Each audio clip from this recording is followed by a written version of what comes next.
Hi, my name's Eric Miller, and I have a very special poetry reading for you today. Hey, I wrote it myself. Hey, and it's called the... Hey, what? Can we do the thing? I want to do the thing. Let's do the thing. Fine. We have a guest. It's this jerk. Hi, thanks, Eric. Okay, so what do you have this time? Oh, I am super excited because Lionheart Industries... Who? Lionheart Industries has loaned me this gun, the LH9. Wait a second, that kind of suspiciously looks exactly like this gun, the Daewoo Dp 51 that we've already done a video on. Oh, wow, and you're almost exactly right. As a quick recap, the Daewoo Dp 51 is the commercial version of the South Korean military sidearm, the K5. It hasn't been imported here to the US for a long time, but now Lionheart Industries is starting to import it again. But it has a few upgrades. And what's so special about this gun again? Well, it's the special trigger system that I think makes this gun really cool and really interesting. Oh man, you mean that triple action trigger thing? Yes, only Lionheart is calling it the Double Action Plus now, and I think that the name change is fine because the trigger has been upgraded. Ugh, okay, so how does the crazy thing do the stuff again? Okay, so it looks like a regular double action, single action pistol, but it is totally not. Demonstration! We load a mag into the gun. We pull the slide, chamber around. The hammer has been cocked, and now the trigger is in single action. Now let's say you were going to put it in your holster now to carry or for competition or for whatever. What do? Well, normally you'd decock the gun and put the safety on. Okay, let's look at decocking the gun first. The only decocker on this gun is the trigger. So if you want to fire the gun in double action, you have to pull the trigger and very carefully lower the hammer onto a live round, which I generally don't like doing. The good news is you don't have to do that because watch this. I pushed the hammer forward and the trigger went forward as well. Okay, and what the squiznits did that do? Well, like I mentioned on the older Daewoo, it's called fast action mode, but on the new gun, it's double action plus. It looks like the gun is ready to go in double action, but it's not. The hammer spring is still compressed, so it only takes the force of a single action trigger pull to fire the gun. Woo! Oh, so it's the length of a double action trigger pull, but only as heavy as a single action trigger pull. Right.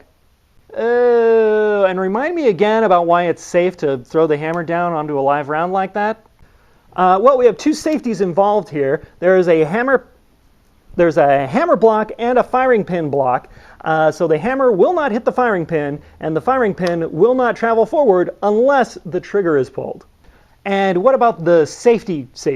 The safety is right here, and it's fully ambidextrous. You can engage it and disengage it at any time in the loading process. So, as an example, you could load the gun, put the hammer forward, and put the safety on. Then, when you take the safety off, it's ready to go in double action plus mode. Or, you could put the safety on before you even load the gun, and then just leave the hammer back. Woo!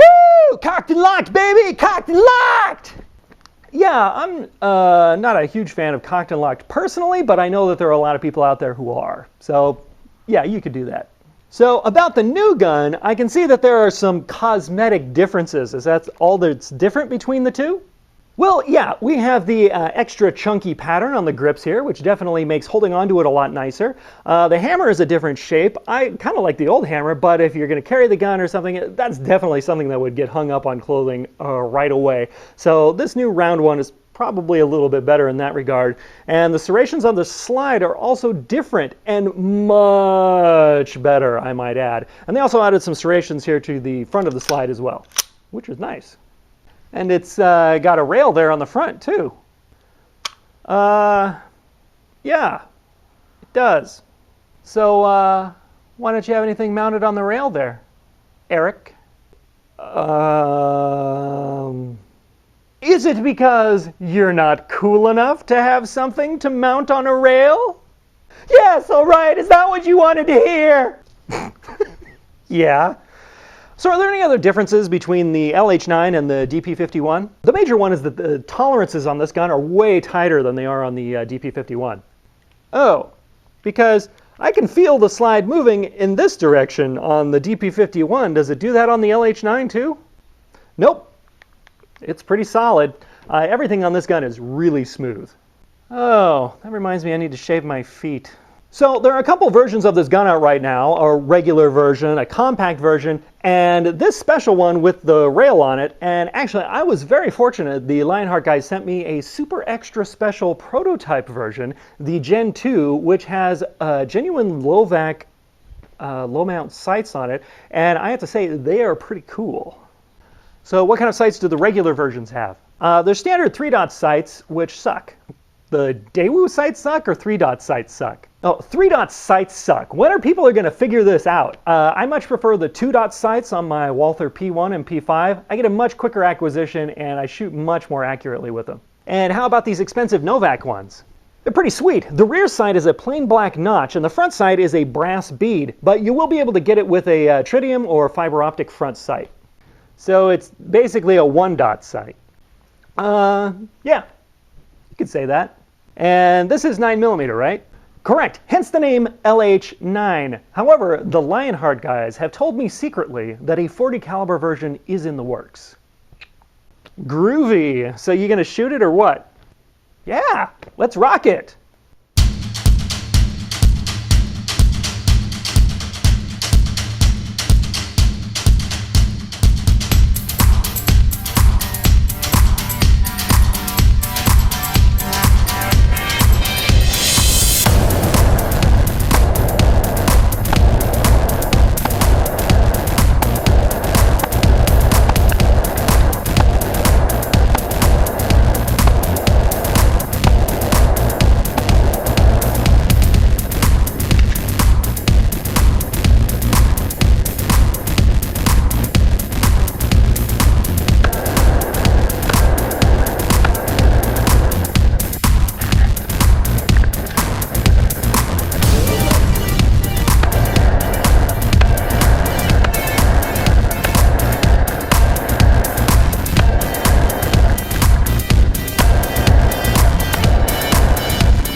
Meh.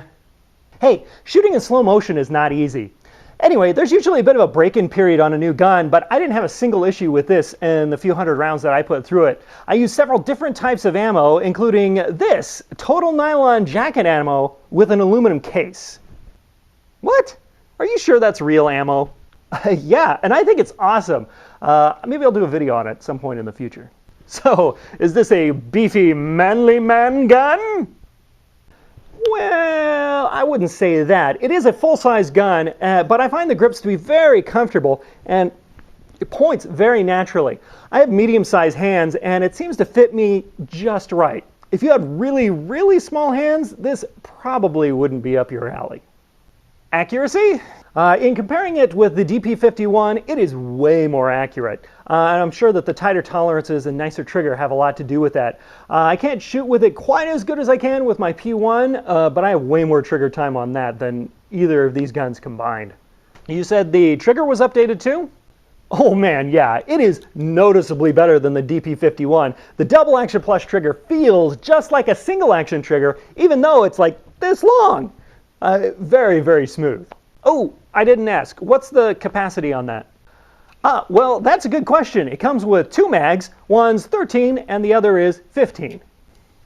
Will the DP51 mags still work on it? Yeah, the 13-round mags are exactly identical between the two guns, and even though I don't have one, I'm positive the old 10-round mags for the DP51 will work just fine in the LH9. Didn't it take some other kind of mags too? Yeah, the DP51 will also accept 14-round Smith & Wesson 5906 mags. I tried mine in the LH9, and when I slapped the mag in too hard, the left lip of the mag got caught in the ejector, like right here, and totally jammed everything up.